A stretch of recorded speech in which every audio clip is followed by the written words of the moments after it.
So here's what I want athletes to take from this, specifically female athletes. Winstrol is not just a casual drug. It's not a superior alternative, and it's not just another oral. Now, today's episode is talking about specifically the female athlete using Winstrol, aka stanozolol, and the real implications that come with using it in a performance and a physique enhancing setting. So to be clear, I'm not talking about men.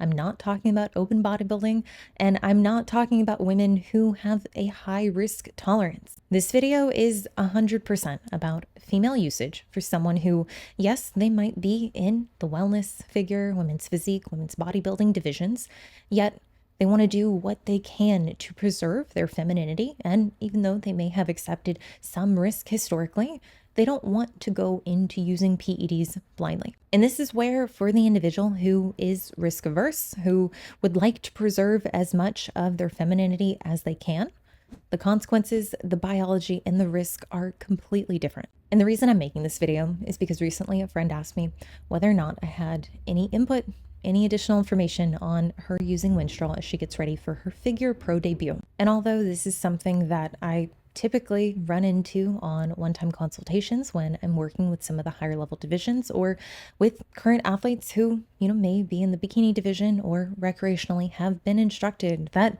Winstrol was the answer. And through their use have sadly come out on the other side pretty messed up from it. So in my experience, a lot of the individuals I've worked with who have either used Winstrol or are being instructed to use Winstrol are being told that it's a superior alternative, that it's the drug that gets women really, really dry and hardens them those last several weeks in a contest prep. But in reality, oftentimes that narrative is clinically false and physiologically flawed. And oftentimes the consequences can be devastating. So why is it that so many people believe that Winstrol is an acceptable PED to put in, even for these divisions that require a higher degree of muscularity and a higher level of conditioning? Let's start here, because realistically, in my experience, I've seen this trickle down into the bikini division at the professional level and sadly at the amateur level. So realistically, I think this has become more of an inundated standard for these other divisions, given that a lot of people are coming from backgrounds where they're taking their coach's word, they're taking references from other coaches, other athletes who have used it, and in a lot of cases, there isn't much of a discussion around the effects and the consequences that then the individual is experiencing after the fact. Now, because Winstrol is a DHT derivative, it doesn't aromatize. And if you're familiar with my content, you know that there is this belief that in order to get truly peeled, like inside out, we need to smash estrogen, like we need to bring it way down and then some. And realistically, from what I can tell, the appeal to Winstrol is very much its ability to not aromatize, meaning that we can bring estrogen down as low as needed to get that really hard graininess and dryness. Now, when it comes to female physiology, we have to understand, even for individuals who are therein taking on more of a risk by selecting divisions that require more muscularity, require more conditioning, yes, there are still individuals who are aiming to preserve femininity and reduce masculinizing side effects. This is where I think it's paramount to be very clear as the athlete, no matter the division that you're in, what are you willing to sacrifice, if anything at all, about your femininity? If there is a ceiling, if there's a specific change, being very clear on this is something that I don't want to incur, and communicating that and holding firm in that boundary. Winstrol came out in the 60s.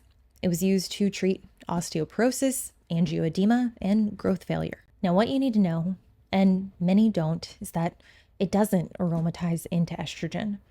It can't convert via 5-alpha reductase, and it's methylated, meaning it is highly liver toxic. Now, whether you are a man or a woman using Winstrol, you absolutely need to monitor labs, but particularly for women who are concerned about virilization and are, dare I say, early on in their career and maybe still figuring out how far they want to take this. This is absolutely a consideration when we're going about the compound selection process as to what kind of risk are we actually taking by using something like Winstrol as opposed to something like Anavar. Now, although both do modulate SHBG, making more androgens available, Winstrol has the leg up on Anavar, and these effects can be seen in 5 to 7 days. Now, it's not to say that this is going to be a problem and it's going to manifest for every individual, but for individuals who already have a high degree of circulating androgens, whether that be exogenously because they're on TRT or endogenously, they just have a high total testosterone as well as maybe high DHEA, maybe even high DHT. These are things that we have to consider when putting something in like Winstrol. Now, let me be super clear. Winstrol can help you build, and that's not what this video is about. It's more so the consideration in the decision-making process around what you're giving versus what you're getting, and whether or not you are okay rolling the dice and potentially incurring irreversible damage. So here's what we know. In the 80s, there's a study that we can reference where even at 2 milligrams a day for 32 weeks, 50% of participants experienced virilization. Now, don't get me wrong, 32 weeks, that is a very long cycle. But we even see that at therapeutic doses, there are studies that support higher degrees of virilization with the use of Winstrol. Now, oftentimes what I'm seeing are coaches' recommendations of 10 to 50 milligrams a day for the duration of a contest prep that could be anywhere from 12 to 20 weeks. And here's the worst part. Athletes are being told that Winstrol is necessitated given the division that they're in. Don't get me wrong, I have a lot of bikini competitors who've come to me with prior encouragement, recommendations, or even having used Winstrol for the duration of their contest prep. Oftentimes, the association is made to, we need your estrogen to be lower.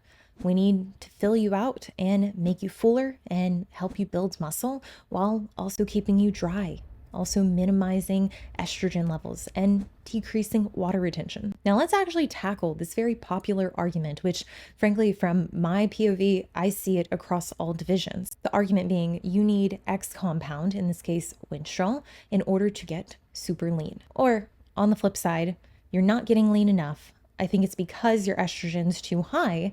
Why don't we lower it with X compound or an alternative compound in order to get you really inside out peeled? Here's the problem. In a lot of cases, the athlete isn't holding water. And even more so, their estrogen is already super low. The reality is most women who are going through contest prep, they are not walking around with optimal hormonal profiles. Many are often in a state of functional hypothalamic amenorrhea, with estradiol levels sometimes well below 50 picograms per milliliter, and in many cases even undetectable. When it comes to conditioning, I think there is a vast misunderstanding, and oftentimes this underestimation of how much body fat an individual truly has. And even more so in the cases where the individual needs to get to an incredibly low body fat. It's even more important that this individual is sized appropriately and has the necessary tools in order to retain that tissue throughout this fat loss phase. Now, fat loss aside, there are severe systemic implications that we can't turn a blind eye to. Cardiovascularly, we have literature to show that 6 milligrams for only 6 weeks reduced HDL by 33% and increased LDL by 29%. Now, compared to Anavar, there is increased liver toxicity as well as endocrine suppression. Now, specifically when we're looking at testosterone, we do have literature to show that even just at 10 milligrams for 14 days, suppression began to occur. Now, this is paramount, especially if we're talking about an individual who is not supporting endogenous testosterone function. But on the flip side, with it being a strong suppressor of SHBG, if levels are, let's say, adequate prior to introducing it, this could manifest problematically with unwanted effects if that individual now has that much greater access to total circulating androgens. If there is a place for Winstrol in female enhancement protocols, in my opinion, it's a very narrow one. Personally, I'd rather someone use something like Primobolan or Mastron, or in the case that we need it to drive up training performance or really help preserve muscle at the end of a fat loss phase, even considering something like Anavar as a very adequate alternative. And what I'll say is that majority of the women that I've worked with, those who have used Winstrol even at very low doses but for an extended duration, have reported some form or fashion of unwanted effect, i.e., virilization, deepening of the voice, clitoral megaly. Like I said at the beginning, Winstrol is not a casual tool. And realistically, if you're concerned around fat loss, getting as lean as you need to, and whether or not estrogen is playing a role in impeding that, we can absolutely confirm that with the labs. And even if that turns out to be the case where you're experiencing estrogen-driven water retention, there are much safer and subtle alternatives that we can put in place to help correct that. If you're being told to take Winstrol, ask why. Ask for the data and ask what's going to be done in order to preserve your femininity. As always, thank you guys for watching, and I will see you in the next one.